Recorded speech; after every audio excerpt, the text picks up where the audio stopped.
اعوذ باللہ من الشیطان الرجیم بسم اللہ الرحمن الرحیم۔ خلاصہ تفسیر قرآن پارہ نمبر 18۔ اس پارے میں 3 صورتیں ہیں، سورۃ مؤمنون، سورۃ النور اور سورۃ الفرقان۔ ان میں سے سب سے تفصیلی صورت جو ہے وہ سورۃ النور ہے، جس میں اللہ سبحانہ و تعالی نے بہت سے ایسے احکامات بیان فرمائے ہیں جو معاشرے کا، گھروں کا اہم ترین حصہ ہے۔ اس لیے جناب سیدنا عمر رضی اللہ تعالیٰ عنہ فرمایا کرتے تھے کہ اپنی عورتوں کو سورۃ النور کی تعلیم لازمی دو، یعنی تفصیل سے سورۃ النور پڑھاؤ۔ اس پارے کا آغاز جو ہے وہ ان لفظوں سے ہوتا ہے: قد افلح المؤمنون الذین هم فی صلاتهم خاشعون۔ بے شک کامیاب ہو گئے، فلاح پا گئے مومن جو اپنی نمازوں میں خشوع و خضوع اختیار کرتے ہیں۔ اور اختتام ان لفظوں سے ہوا ہے: وَجَعَلْنَا بَعْضَكُمْ لِبَعْضٍ فِتْنَةً أَتَصْبِرُونَ وَكَانَ رَبُّكَ بَصِيرًا۔ ہم نے تم میں سے ہر ایک کو دوسرے کے لیے آزمائش کا ذریعہ بنایا ہے۔ پھر سوال آتا ہے کہ کیسی آزمائش؟ اللہ تعالیٰ فرماتے ہیں غنی فقیر کے لیے، تندرست بیمار کے لیے، کوئی اپنے سے بدتر کو دیکھ کر صبر کرتا ہے، جیسی بھی کوئی حالت ہو اللہ ذوالجلال کا شکر کرتا ہے۔ جو اپنی حالت پہ صابر نہیں وہ کبھی شاکر نہیں ہو سکتا۔ اس لیے صبر کی تلقین کرتے ہوئے فرمایا: اتصبرون، کیا تم صبر کرو گے؟ وَكَانَ رَبُّكَ بَصِيرًا، تیرا رب سب کچھ دیکھنے والا ہے۔ کیا دیکھنے والا ہے؟ اپنے کیے ہوئے ہر فیصلے کو دیکھنے والا ہے۔ میرے اور آپ کے دل کے جذبات، دل کی کیفیت اور اخلاص کو بھی دیکھنے والا ہے۔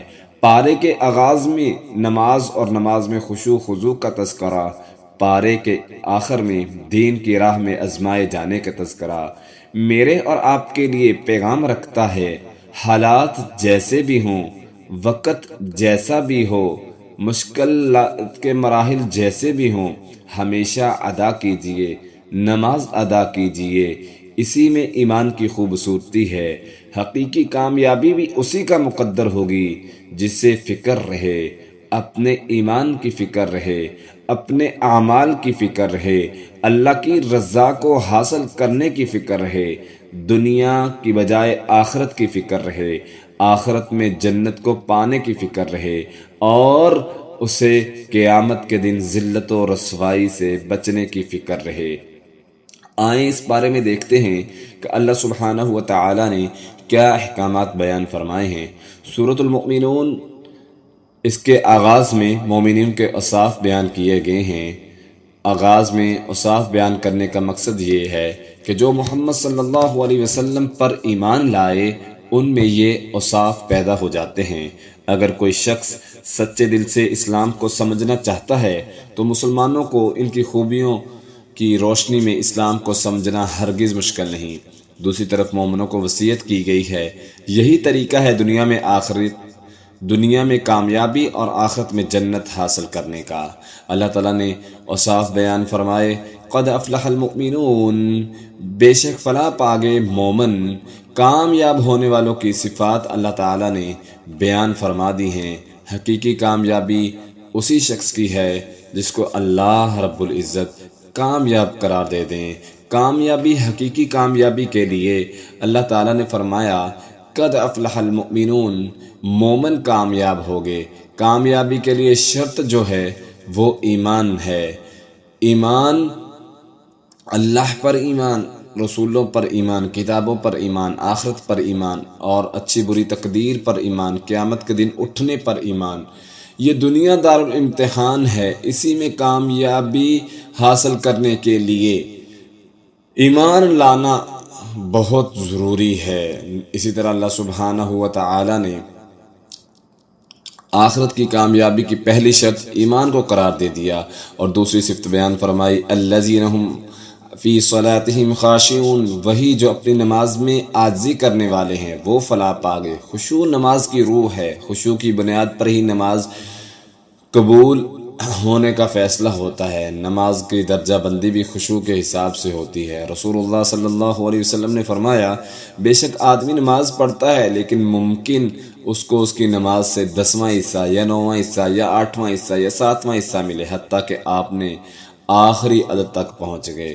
اسی طرح مومنوں کی صفات اللہ تعالیٰ نے بیان کرتے ہوئے فرمایا والذین هم عن اللغو معرضون، اور وہ لغو باتوں سے، لغو کاموں سے منہ موڑنے والے ہوتے ہیں، والذین هم للزکاة فاعلون، اور وہ زکوٰۃ ادا کرنے والے ہوتے ہیں، اور اسی طرح وہ اپنی عزت کی حفاظت کرنے والے ہوتے ہیں، والذین هم لفروجہم حافظون الا علی ازواجہم او ما ملکت ایمانہم فانہم غیر ملومین، اور وہی جو اپنی شرمگاہوں کی حفاظت کرنے والے ہیں مگر اپنی بیویوں یا ان عورتوں پر جن کے مالک ان کے دائیں ہاتھ بنے ہیں تو بلا شبہ وہ ملامت کیے ہوئے نہیں ہیں۔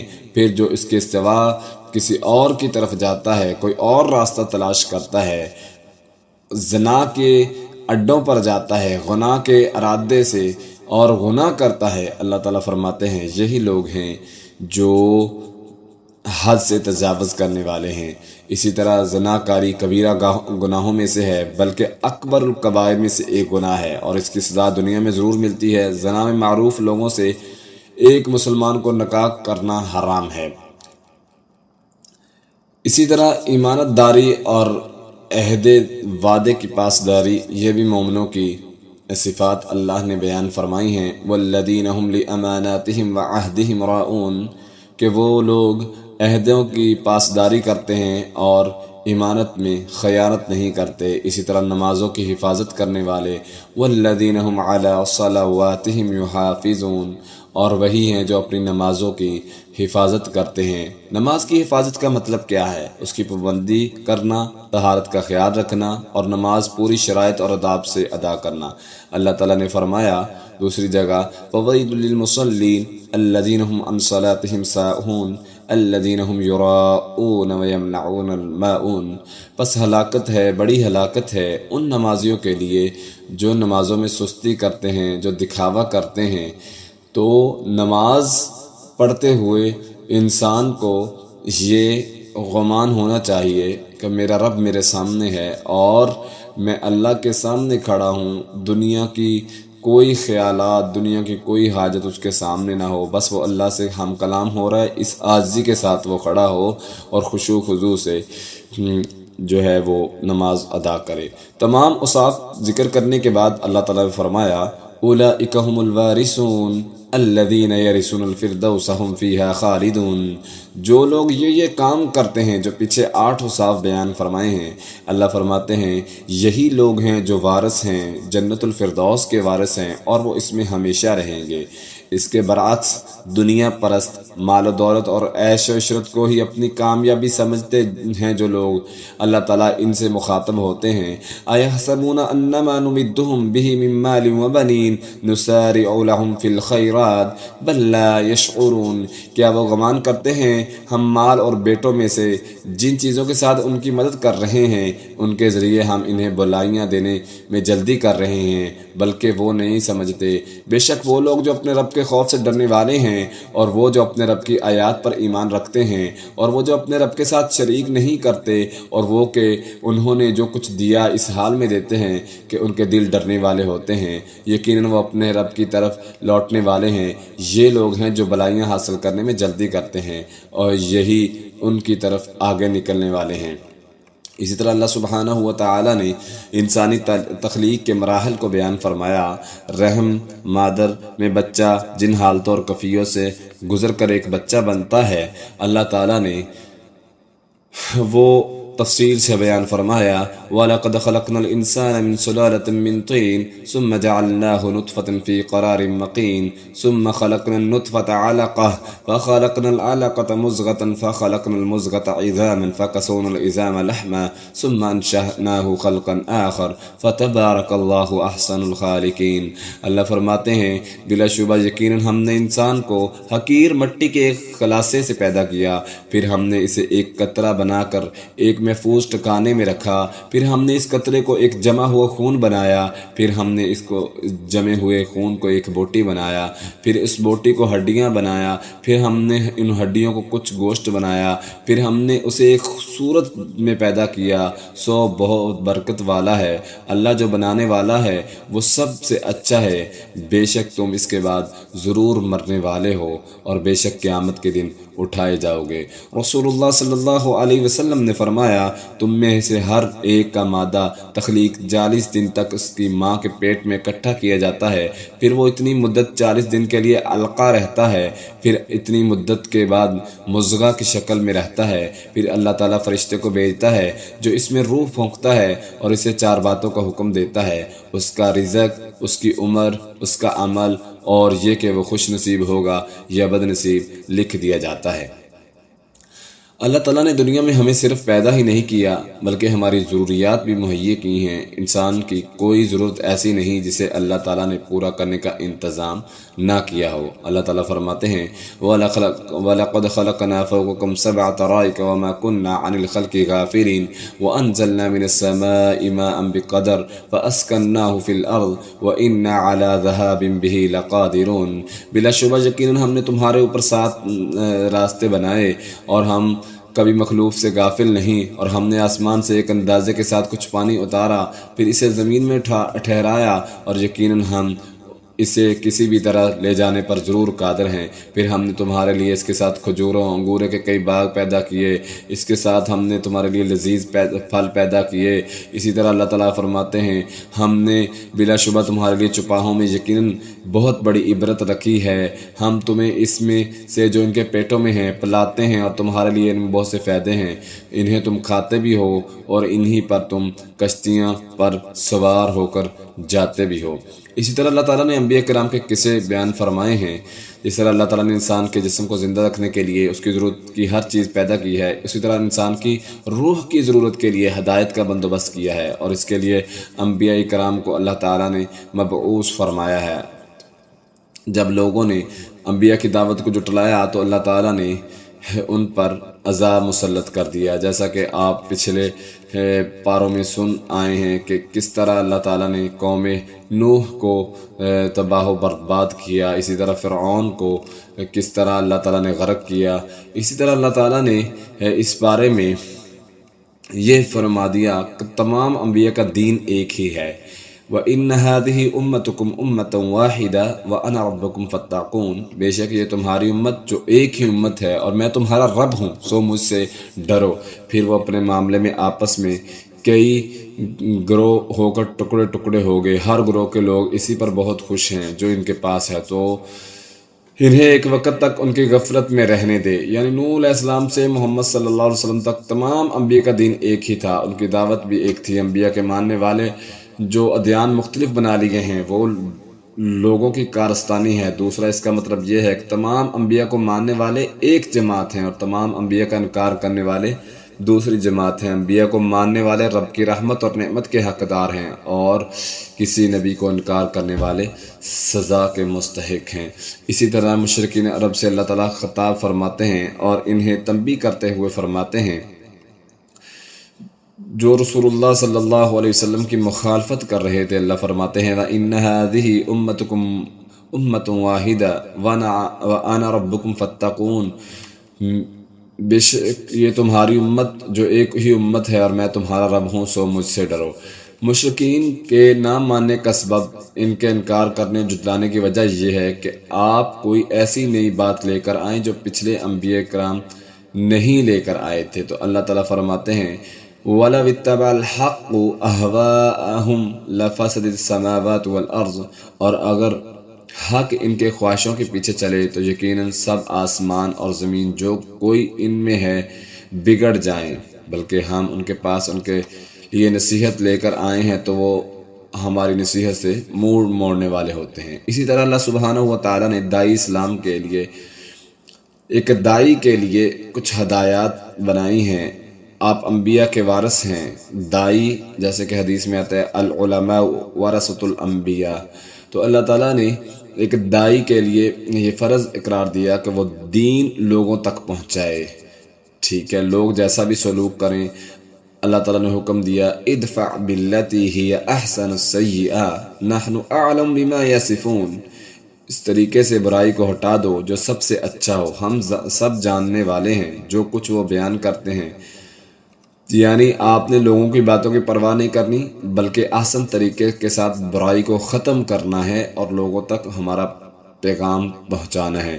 اسی طرح اللہ سبحانہ و تعالیٰ نے میدان محشر کا منظر بیان کیا ہے۔ مشرکین عرب جو آخرت کو نہیں مانتے تھے، تو اللہ تعالیٰ نے ان کے دلوں میں خوف پیدا کرنے کے لیے میدان محشر کا ایک نقشہ کھینچ کر انہیں دکھایا۔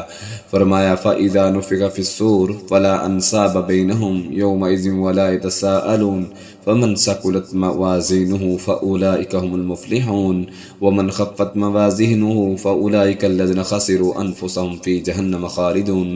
پھر جب سور پھونکا جائے گا اور اس دن ان کے درمیان نہ کوئی رشتہ دار ہوں گے اور نہ ہی وہ ایک دوسرے کو پوچھیں گے، پھر وہ شخص جس کے نیکیوں کا پلڑا باری ہوا تو وہی لوگ کامیاب ہو گئے، اور وہ شخص جس کا برائیوں کا پلڑا باری ہوا تو وہ لوگ ہیں جنہوں نے اپنی آپ پر ظلم کیا، اپنی جانوں پر ظلم کیا، اور یہ ہمیشہ جہنم میں رہیں گے، ان کے چہرے آگ سے جھلسا دیے جائیں گے۔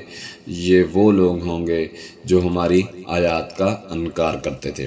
اب آتے ہیں سورۃ نور، دوسری سورت جو ہے، یہ سورت مدنی سورت ہے۔ جب مسلمانوں نے مدینہ میں جمع ہو کر ایک حکومت قائم کر لی تو ضرورت تھی کہ اسلامی اصولوں کے مطابق معاشرہ قائم کیا جائے۔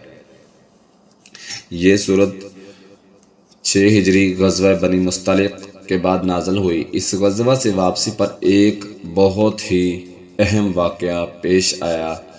غزوہ بنی مصطلق میں رسول اللہ صلی اللہ علیہ وسلم کے ساتھ سیدہ عائشہ بھی تھی۔ واپسی پر قافلے نے ایک جگہ رات کو قیام کیا۔ صبح اٹھے تو سب لوگ قضائے حاجت کے لیے باہر گئے۔ سیدہ حاجت پوری کرنے کے لیے کافی دور چلے گئی۔ واپس ہوئی تو اچانک دیکھا کہ گلے میں پہنا ہوا ہار نہیں ہے، کہیں گر گیا ہے۔ ہار کی تلاش میں واپس چل پڑی۔ قضائے حاجت والی جگہ سے ہار تو مل گیا، مگر جب واپس پہنچی تو قافلہ روانہ ہو چکا تھا۔ سیدہ فرماتی ہیں میں اتنی دبلی پتلی تھی کہ میرا کجاوا اونٹ پر رکھنے والے افراد کو معلوم ہی نہیں ہو سکا کہ میں اس کے اندر موجود ہوں یا نہیں۔ قافلہ تک پہنچنے کے لیے میرے پاس کوئی ذریعہ نہ تھا، تو میں اس امید پر اپنے خیمے والی جگہ پر بیٹھ گئی کہ جیسا ہی رسول اللہ صلی اللہ علیہ وسلم کو میری غیر موجودگی کی خبر ہوگی آپ فوراً مجھے لے جانے کا انتظار فرمائیں گے۔ مجھے بیٹھے بیٹھے نیند آ گئی۔ نبی کریم صلی اللہ علیہ وسلم نے ایک صحابی کی ڈیوٹی لگا رکھی تھی کہ جہاں بھی قافلہ قیام کرے وہ قافلے کی روانگی کے بعد گھوم پھر کر دیکھا کرتا تھا، کہیں کسی کی کوئی چیز گری پڑی ہوئی تھی تو وہ اٹھا کر مالک تک پہنچا دیتا۔ جب وہ صحابی پھرتا پھراتا میرے قریب پہنچا تو میں سو چکی تھی اور نیند کی وجہ سے میرے چہرے سے پردہ ہٹ چکا تھا۔ اس نے مجھے پردے کے احکام آنے سے پہلے دیکھا ہوا تھا۔ اس نے مجھے پہچان لیا اور کہا ان للہ و انا الیہ راجعون۔ نبی کی بیوی ادھر رہ گئی ہیں۔ اس نے اپنا اونٹ میرے قریب لا کر بٹھا دیا۔ میں چپ چاپ اس پر سوار ہو گئی اور مہار پکڑ کر وہ آگے چل پڑا۔ جب قافلے کے ساتھ ملے تو کچھ منافقین نے مجھے دیکھ لیا تو انہوں نے باتیں بنانا شروع کر دی۔ اس صورت میں اس واقعہ کو بنیاد بنا کر اسلام کے قوانین کا عائدی قوانین کا تذکرہ کیا گیا ہے۔ غیر شادی شدہ زانی کی سزا، یہ واقعہ مختصر بیان کرتے ہوئے آگے چلتے ہیں کہ حضرت عائشہ رضی اللہ عنہ پر کس طرح کے الزامات منافقین نے لگائے تو اللہ تعالیٰ نے پھر احکامات نازل کر کے واضح کر دیا۔ اللہ تعالیٰ نے غیر شادی شدہ اور شادی شدہ زانی کی سزا بیان کرتے ہوئے فرمایا الزانیۃ والزانی فاجلدوا کل واحد منہما 100 جلدہ۔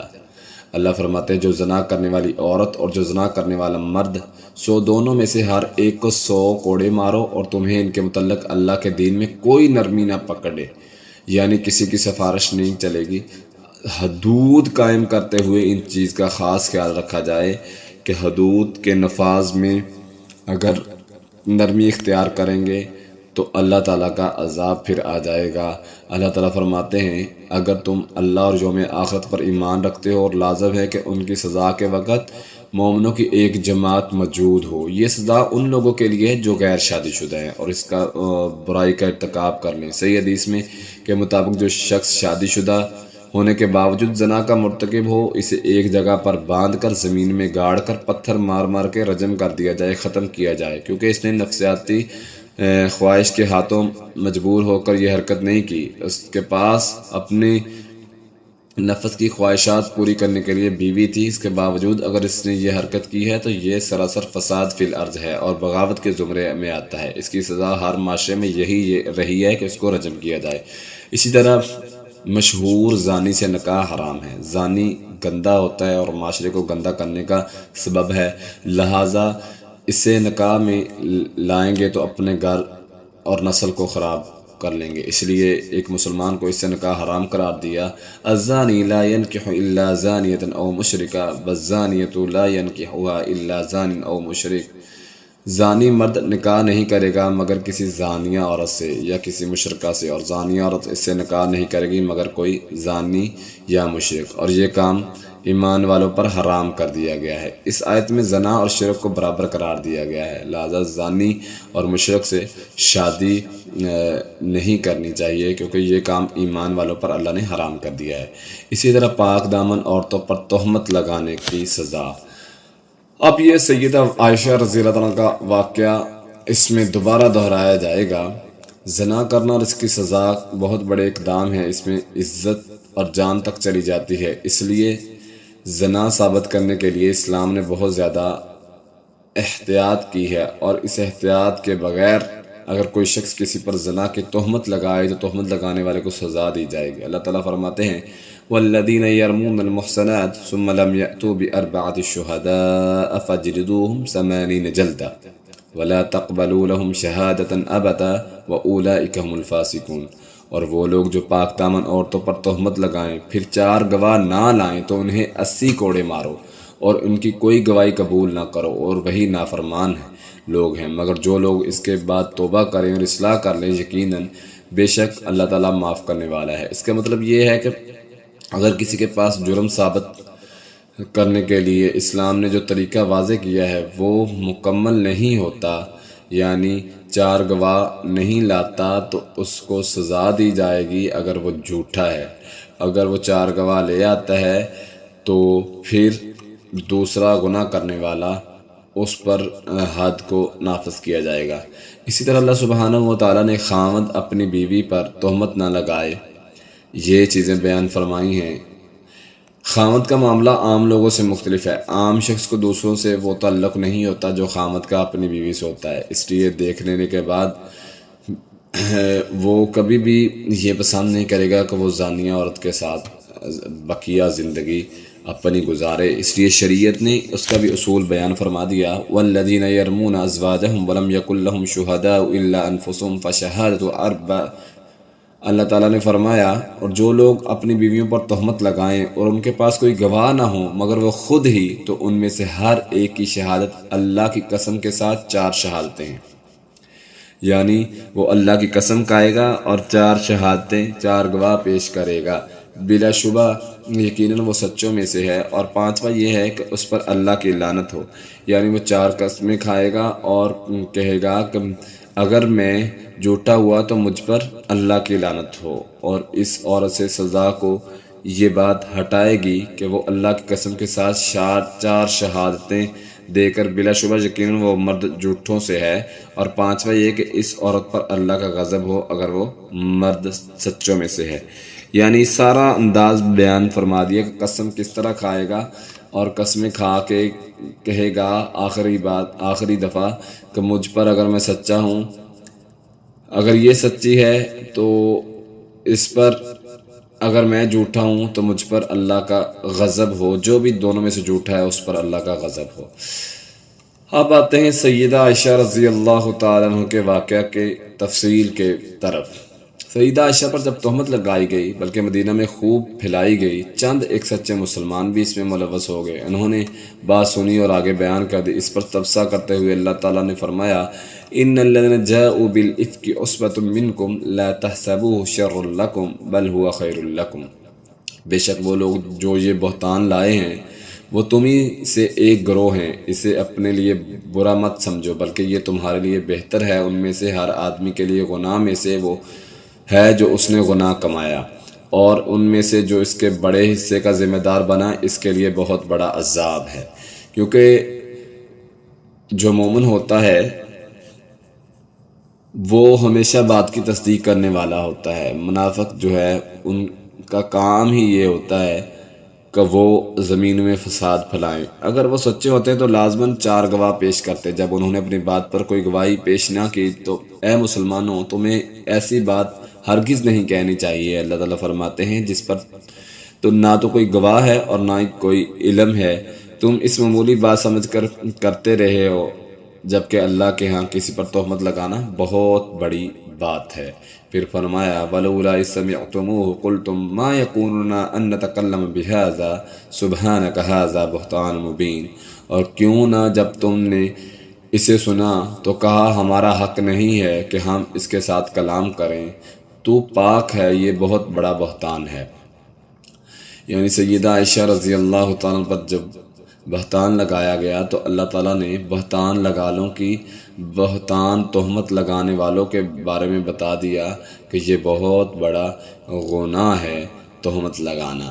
اسی طرح اللہ تعالیٰ نے اسلامی معاشرے میں بے حیائی عام کرنے والوں کی سزا کے بارے میں فرمایا ان الذين يحبون ان تشيع الفاحشة في الذين آمنوا لهم عذاب علیم في الدنيا والآخرة، بے شک جو لوگ پسند کرتے ہیں کہ لوگوں میں بے حیائی پھیلے، جو ایمان لائے ہیں ان کے لیے دنیا اور آخرت میں دردناک عذاب ہے۔ اسی طرح اللہ تعالیٰ نے یہ بھی فرما دیا کہ جب تم چاہتے ہو کہ اللہ تمہارے گناہ معاف کرے تو پھر تم دوسروں کو معاف کیا کرو۔ جب اللہ تعالیٰ نے سیدہ عائشہ کی پاکیزگی کو نازل فرما دیا اور مسلمانوں میں سے جو لوگ اس میں ملوث ہوئے انہیں سزا بھی دی گئی، تو ان میں ایک وہ شخص تھا جو حضرت ابوبکر صدیق کا رشتہ دار تھا، اور اس کے گھر کا خرچہ بھی حضرت ابوبکر صدیق ہی اٹھاتے تھے۔ انسانی نفسیات کے مطابق ابوبکر صدیق رضی اللہ عنہ کو اس شخص پر بہت غصہ آیا تو آپ نے اس پر اس کا خرچہ بند کر دیا، تو اللہ تعالیٰ نے قرآن نازل کر دیا وَلَا يَأْتَلِ الْفَضْلِ مِنْكُمْ وَالسَّعَةِ، اور تم میں سے فضیلت اور وسعت والے اس بات سے قسم نہ کھا لیں کہ قرابت والوں اور مسکینوں اور اللہ کی راہ میں ہجرت کرنے والے کو دیں، اور لازم ہے کہ معاف کر دیں، درگزر کریں۔ کیا تم پسند نہیں کرتے کہ اللہ تمہیں بخشے اور بے حد بخشے، اور اللہ تعالیٰ نہایت مہربان ہے۔ یعنی حضرت ابوبکر صدیق کو کہا جا رہا ہے کہ اگر اس نے غلطی کر لی ہے تو آپ نے جو اس کا ذمہ اٹھایا ہوا ہے آپ ان کا ذمہ ویسے ہی اٹھائے رکھیں، قرابت داروں اور مسکینوں کا خیال رکھیں، اللہ تعالیٰ معاف کرنے والوں کو پسند کرتے ہیں۔ اسی طرح اسلام نے ایک بہت بڑی چیز بیان کر دی ہے، گھروں میں داخل ہونے کے لیے اصول بیان کیے ہیں۔ یا ایھا الذین آمنوا لا تدخلوا بیوتا غیر بیوتکم حتی تستأنسوا وتسلموا علی اہلھا، اے لوگوں جو ایمان لائے ہو اپنے گھروں کے سوا اور گھروں میں داخل نہ ہو یہاں تک کہ ان سے معلوم کر لو کہ ان کے رہنے والوں کو سلام کرو، یہ تمہارے لیے بہتر ہے تاکہ تم نصیحت حاصل کرو۔ پھر اگر تم ان میں سے کسی کو نہ پاؤ ان میں داخل نہ ہو یہاں تک کہ تمہیں اجازت دی جائے، اور اگر تم سے کہا جائے واپس چلے جاؤ تو واپس ہو جاؤ، یہ تمہارے لیے زیادہ پاکیزہ ہے، جو اللہ جو کچھ تم کرتے ہو اسے خوب جاننے والا ہے۔ سلام کی 2 قسمیں، ایک سلام اجازت کے لینے کے لیے ہوتا ہے، یہ دوسروں کے گھر کے ساتھ ہے۔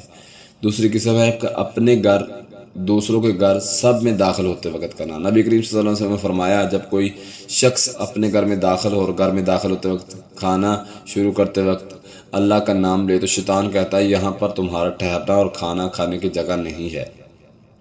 جب کوئی شخص گھر میں داخل ہو تو داخل ہوتے وقت اللہ کا نام نہ لے تو شیطان کہتا ہے تمہیں رات گزارنے کی جگہ مل گئی ہے۔ تو یہاں اسلام نے ہمیں گھروں میں داخل ہونے کے اصول بیان کر دیے ہیں کہ جب کسی کے گھر میں جانا ہے تو اجازت لے کے جانا ہے اور سلام کہہ کے جانا ہے، اور اگر وہ کہیں کہ آپ گھر میں داخل نہیں ہو سکتے تو انسان کو واپس آ جانا چاہیے۔ بات ناراضگی والی نہیں ہے، بات اسلامی اصولوں کی بات ہو رہی ہے۔ اسی طرح اللہ تعالیٰ نے ایک اسلامی معاشرے میں حیاداری پیدا کرنے کے لیے مردوں اور خواتین کو چلتے ہوئے اپنی نگاہیں جھکا کر چلنے کا حکم دیا ہے۔ قُل لِّلْمُؤْمِنِينَ يَغُضُّوا مِنْ أَبْصَارِهِمْ وَيَحْفَظُوا فُرُوجَهُمْ ذَلِكَ أَزْكَىٰ لَهُمْ إِنَّ اللَّهَ خَبِيرٌ بِمَا يَصْنَعُونَ، مومن مردوں سے کہہ دے اپنی نگاہیں نیچی رکھیں اور اپنی شرمگاہوں کی حفاظت کریں، یہ ان کے لیے زیادہ پکیزہ ہے، بے شک اللہ تعالیٰ پوری طرح جاننے والا جو وہ کرتے ہیں۔ اور مومن عورتوں سے بھی کہہ کہ اپنی نگاہیں نیچی رکھیں اور اپنی شرمگاہوں کی حفاظت کریں۔ معاشرے میں اس طرح کے فتنے عام طور پر اس وقت پائے جاتے ہیں جب خواتین زیب و زینت اختیار کر کے ننگے منہ باہر نکلتی ہیں، اس لیے اس فتنے کی جڑ کے کاٹنے کے لیے زینت کے اظہار سے منع اور باہر جانے کے آداب بیان فرما دیے۔ اپنی زینت ظاہر نہ کریں مگر جو اس میں سے ظاہر ہو جائے، اپنی اوڑھنیاں اپنی گریبانوں پر ڈالیں اور اپنی زینت ظاہر نہ کریں۔ البتہ محرم مردوں، اپنی خواتین، اپنے غلام، ایسے بوڑھے مرد جن کی شہوت ختم ہو چکی ہے اور ایسے بچے جو عورتوں کے پردے کی باتیں سے واقف نہیں، ان کے سامنے یہ پابندی لاگو نہیں ہوگی۔ چلتے ہوئے اپنے پاؤں زمین پر نہ ماریں تاکہ ان کی وہ زینت جو چھپاتی ہیں ظاہر نہ ہو۔ البتہ بوڑھی خواتین پردے کے کام پر سختی سے عمل نہ بھی کریں تو کوئی حرج نہیں۔ اللہ تعالیٰ فرماتے ہیں والقواعد من النساء اللاتي لا يرجون نکاحا فليس عليهن جناح، اور عورتوں میں سے بیٹھ رہنے والیاں جو نکاح کی امید نہیں رکھتی سو ان پر کوئی گناہ نہیں، اپنے اضافی کپڑے اتار دیں جب کہ وہ کسی قسم کی زینت ظاہر کرنے والی نہ ہوں۔ یعنی پردہ کا حکم جو ہے وہ اصل احکام تو یہ تھے کہ بے حیائی اور فتنہ فساد نہ پڑ جائے، تو بوڑھی عورتیں جو عمر رسیدہ ہو چکی ہیں تو ان کے لیے گنجائش ہے کہ وہ پردہ نہ بھی کریں تو کوئی حرج نہیں ہے۔ اسی طرح بچوں سے پردہ کرنے کے کام، ہمارے ہاں پردہ کرنے والی خواتین بھی بچوں سے پردہ کرنے کا اہتمام نہیں کرتی، جو بعض اوقات خطرناک ثابت ہوتے ہیں۔ اللہ تعالیٰ نے فرمایا او الطفل الذین لم یظہروا علی عورات النساء، ان لڑکوں کے لیے جو عورتوں کے پردے کی باتوں سے واقف نہیں۔ غور کریں، اس میں اللہ تعالیٰ نے بچے کی عمر یا بلوغت کی حد نہیں لگائی، بلکہ فرمایا جب تک بچہ بچہ ہے، یعنی اسے عورتوں کے معاملات کا علم نہیں، تب تک اس سے پردہ نہ کیا جائے تو حرج نہیں۔ جب اسے ان چیزوں کا علم ہو جائے تو پھر اس پر پردے کے معاملات وہی احکام لاگو ہوں گے جو بڑوں پر لاگو ہیں۔ آج کل ہمارے معاشرے میں بچے نہیں رہے، ہر بچے کو پتہ ہوتا ہے کہ کیا کیا معاملات ہیں اور کیا چیزیں ہیں۔ سوشل میڈیا کا دور ہے، اس لیے بچوں سے بھی اوائڈ ہی کرنا چاہیے۔ اسی طرح اللہ تعالیٰ نے بیڈ روم کے احکامات بیان فرما دیے، اپنے گھر میں بھی اور دوسرے کے بیڈ روم یعنی خلوت والے کمرے میں اجازت لے کر داخل ہوں، تاکہ چھوٹے بچوں کے لیے بھی لازم ہے کہ وہ نماز فجر سے پہلے، دوپہر کے آرام کے وقت اور نماز عشاء کے بعد سونے کے وقت مہارے خلوت والے کمرے میں داخل ہوں تو اجازت لے کر داخل ہوں، کیونکہ ان تینوں اوقات میں عام طور پر عمومی استعمال کا لباس اتار کر سونے کا لباس پہنا جاتا ہے۔ اللہ تعالیٰ فرماتے ہیں یا ایھا الذین آمنوا لیستأذنکم الذین ملکت ایمانکم والذین لم یبلغوا الحلم منکم 3 مرات من قبل صلاة الفجر وحین تضعون ثیابکم، اے لوگوں جو ایمان لائے ہو، لازم ہے تم سے اجازت طلب کریں وہ لوگ جن کے مالک تمہارے دائیں ہاتھ ہوئے، اور وہ بھی جو تم میں سے بلوغت کو نہیں پہنچے۔ یعنی بڑوں کو بھی اور چھوٹوں کو بھی، بچوں کو بھی یہ حکم دیا جا رہا ہے کہ 3 بار فجر کی نماز سے پہلے اور جس وقت تم دوپہر کو اپنے کپڑے اتار دیتے ہو اور عشاء کی نماز کے بعد، یہ 3 تمہارے لیے پردے کے وقت ہیں۔ ان کے بعد نہ تم پر کوئی گناہ ہے اور نہ ان پر، تم پر کثرت سے چکر لگانے والے تمہارے بعض پر۔ اسی طرح اللہ تعالیٰ نے تمہاری لیے آیات کھول کر بیان فرما دی، یعنی اللہ تعالیٰ نے یہ آداب سکھائے ہیں کہ کسی کے کمرے میں جانا ہے، بیڈ روم میں جانا ہے تو اجازت لے کے جائیں، کیونکہ اسلامی معاشرہ حیا کا درس دیتا ہے۔ حیا اور خوبصورتی اسی میں ہے کہ آپ کسی کے گھر جائیں، کسی کے روم میں جائیں تو ان سے اجازت لے کر ہی داخل ہوں۔ اسی طرح نکاح کے احکام بیان فرمائے ہیں، جب تک انسان کی نفسیاتی خواہش پوری ہونے کا انتظام نہ ہو تب تک پردہ کرنے پر جتنی بھی سختی کر لی جائے بے فائدہ ہے۔ اس لیے اللہ تعالیٰ نے پردے کے احکام کے ساتھ ساتھ یہ بھی حکم دیا کہ آپ کے معاشرے میں جو لوگ بلا نکاح زندگی گزار رہے ہیں ان کے نکاح کرنے کی کوشش فرمائیں۔ وَانكِحُوا الْأَيَامَ مِنكُمْ وَالصَّالِحِينَ مِنْ عِبَادِكُمْ، اور ان اپنے وہ مرد جو بے نکاح ہیں ان کا نکاح عورتوں سے کرواؤ، اور اپنے غلام اور لونڈیوں جو نیک ہیں ان کے نکاح ان سے کرواؤ۔ اللہ تعالیٰ جو ہے ان کو غنی کر دے گا، اور بے شک اللہ تعالیٰ وسعت والا ہے، سب کچھ جاننے والا ہے۔ اسی طرح اللہ تعالیٰ نے لونڈیوں کو زناکاری پر نہ لگاؤ، لونڈیوں پر حجاب کی وہ پابندی نہیں ہے جو آزاد عورت پر ہے، اور اس کے ارتکاب زنا کی سزا بھی آزاد عورت سے آدھی ہے، یعنی 50 کوڑے ہیں۔ بعض بے حیا لوگوں نے اس سے فائدہ اٹھانا چاہا اور وہ اپنی لونڈیوں سے پیشہ کرواتے تھے۔ ان کو اللہ تعالیٰ نے تنبیہ کرتے ہوئے فرمایا وَلَا تُكْرِهُوا فَتَيَاتِكُمْ عَلَى الْبَغَاءِ، اپنی لونڈیوں کو بدکاری پر مجبور نہ کرو، اگر وہ پاک دامن رہنا چاہیں تو ان کے لیے آسانی پیدا کرو، ان کو مجبور نہ کرو، بے شک اللہ جن کو مجبور کیا جائے انہیں بے حد بخشنے والا ہے اور معاف کرنے والا ہے۔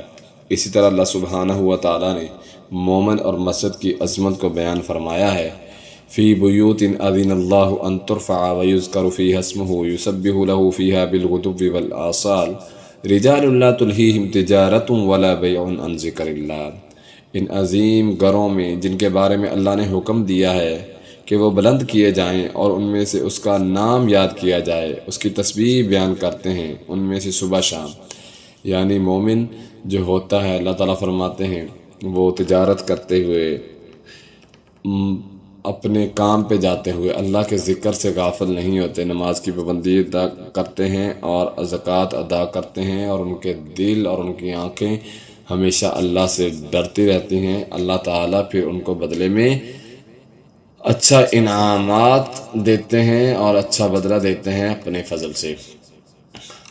اسی طرح اللہ تعالیٰ نے مومنوں اور کافروں کے اعمال کی تمثیل مثال بیان فرما دی، فی بیوت اذن اللہ ان ترفع ویذکر فیہا اسمہ یسبح لہ فیہا بالغدو والآصال، ان عظیم گھروں میں جن کے بارے میں یعنی اللہ تعالیٰ نے کافروں کی مثال دیتے ہوئے فرمایا والذین آمنوا والذین کفروا اعمالہم، پیچھے اللہ نے بیان فرمایا تھا کہ مومنوں کے اوصاف کیا ہیں، کہ وہ مسجدوں کو بات کرتے ہیں اور ہر وقت اللہ کے ذکر سے منسلک رہتے ہیں، تجارت پہ جاتے، اپنے کام پہ جاتے، اٹھتے بیٹھتے اللہ کے ذکر سے غافل نہیں ہوتے۔ اب منافقوں کی مثال دی جا رہی ہے، والذین کفروا اعمالہم کسراب بقیہ، اللہ تعالیٰ فرماتے ہیں وہ لوگ جنہوں نے کفر کیا ان کے اعمال کسی چٹیل میدان میں ایک سراب کی طرح ہیں، جسے سخت پیاسا آدمی پانی خیال کرتے، سراب کہتے ریت کی طرح، جسے سخت پیاسا آدمی پانی خیال کرتا ہے۔ آپ نے دیکھا ہوگا کہ آپ ریت کو بعض دفعہ سفر پہ جا رہے ہوں تو دور گرمیوں کے دن ہوں،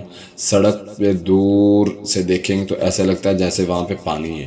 تو اللہ تعالیٰ وہ مثال بیان کر رہے ہیں کہ کسی چٹیل میدان میں ایک سراب کی طرح ہے جسے سخت پیاسا آدمی پانی خیال کرتا ہے، یہاں تک کہ جب اس کے پاس آتا ہے تو اس سے کچھ بھی نہیں پاتا، اور اللہ کو اپنے پاس پاتا ہے تو وہ اسے اس کا حساب پورا چکا دیتا ہے، اور اللہ بہت جلد حساب کرنے والا ہے۔ یا ان اندھیروں کی طرح ہے جو انتہائی گہرے سمندر میں ہوں، جیسے ایک موج ڈانپ رہی ہو جس کے اوپر ایک اور موج ہے، جس کے اوپر ایک بادل ہیں، کئی اندھیرے ہوں جن میں سے بعض کے اوپر ہوں، جب اپنے ہاتھ نکالے تو قریب نہیں کہ اسے دیکھے، اور وہ شخص جس کے لیے اللہ کوئی نور نہ بنائے تو اس کے لیے کوئی نور نہیں ہے۔ اسی طرح اللہ تعالیٰ نے قدرت کی نشانیوں کو واضح فرمایا ہے کہ اللہ تو وہ ہے جس نے زمین و آسمان بنائے ہیں اور پرندوں کو پھیلایا ہے، ہر ایک نے یقیناً اپنی نماز اور تسبیح جان لی، اللہ تعالیٰ خوب جاننے والا ہے۔ اللہ تعالیٰ بادلوں کو بھیجتا ہے، ہواؤں کو چلاتا ہے، بارش کو برساتا ہے، اسی طرح اللہ تعالیٰ مختلف طرح کی سبزیاں پھل پھول یہ اگاتا ہے۔ اللہ تعالیٰ فرماتے ہیں یہ ہماری نشانیاں ہیں، عبرت حاصل کرنے والوں کے لیے ہم نے آیات کھول کر نازل کر دی ہیں تاکہ لوگ جو ہے وہ ہدایت پا جائیں۔ اسی طرح اللہ تعالیٰ نے مومنون کے لیے وعدہ کیا ہے، وعد اللہ الذین آمنوا وعملوا الصالحات لیستخلفنہم فی الارض، اللہ تعالیٰ ان لوگوں پر اپنا فضل کرے گا جو ایمان لائے ہیں اور انہوں نے ایک عمل کیے۔ اللہ تعالیٰ نے ان کے ساتھ وعدہ کیا ہے کہ وہ انہیں زمین میں ضرور جانشین بنائے گا، جس طرح ان لوگوں کو جانشین بنایا جو ان سے پہلے تھے، یعنی جو دین کے راستے پر چل پڑتے ہیں تو اللہ تعالیٰ انہیں حکومت سے نوازتے ہیں، اللہ تعالیٰ انہیں عزت سے نوازتے ہیں۔ اللہ تعالیٰ نے اصول بیان کر دیے ہیں کہ وہ ہر حال میں میرے سے ڈریں اور میری عبادت کریں، میرے ساتھ کسی کو شریک نہ ٹھہرائیں، اور جو کچھ شریک ٹھہراتا ہے وہ لوگ نافرمان ہیں۔ اسی طرح اللہ تعالیٰ نے رسول اللہ صلی اللہ علیہ وسلم کو بلانے کے آداب اور مخالفت کرنے والوں کی سزا مقرر کر دی۔ رسول اللہ صلی اللہ علیہ وسلم رسول جو ہوتا ہے وہ اللہ کا نمائندہ ہوتا ہے، اس کی ہر بات اللہ کی بات ہوتی ہے، اس لیے اس کا ادب کرنا اور اس کی اطاعت کرنا ہر انسان پر فرض ہے۔ اللہ تعالیٰ فرماتے ہیں لا تجعلوا دعاء الرسول بینکم کدعاء بعضکم بعضا، رسول کے بلانے کو اپنے درمیان اس طرح نہ بلاؤ جیسے تمہارے بعض کو بلاتا ہے، جس طرح عام انسان کو بلاتے ہو اس طرح نہ بلاؤ، بلکہ رسول اللہ کا نمائندہ ہے تو اس کے لیے یہ ہے کہ ان کے ساتھ احترام سے بات کی جائے اور ایسے ہی آوازیں نہ دی جائیں۔ آگے جا کے ہم پڑھیں گے سورۃ حجرات میں اللہ تعالیٰ نے کیا اصول بنائے ہیں کہ یا ایھا الذین آمنوا لا ترفعوا اصواتکم، بلند آواز سے نہ پکارو، وہ اصول انشاءاللہ وہاں پہ پڑھیں گے۔ لازم ہے کہ وہ لوگ ڈریں جو اس کا حکم ماننے سے پیچھے رہتے ہیں اور انہیں کوئی فتنہ آ پہنچے یا انہیں دردناک عذاب دیا جائے۔ تو اللہ تعالیٰ نے اسلامی معاشرے کے تمام اصول، خواتین کے حوالے سے، گناہوں کی سزاؤں کے حوالے سے، تہمت لگانے والوں کے حوالے سے، گھروں میں داخل ہونے کے حوالے سے تمام تفصیلی احکامات اس صورت میں بیان فرما دیے ہیں۔ ہمیں چاہیے کہ اپنے گھر والوں کو لازمی یہ صورت تفسیر کے ساتھ کم سے کم صورت نور جو ہے وہ لازمی پڑھائیں، خاص طور پر خواتین کو۔ الہ العالمین ہم سب کو سمجھ کر عمل کرنے کی توفیق عطا فرمائے۔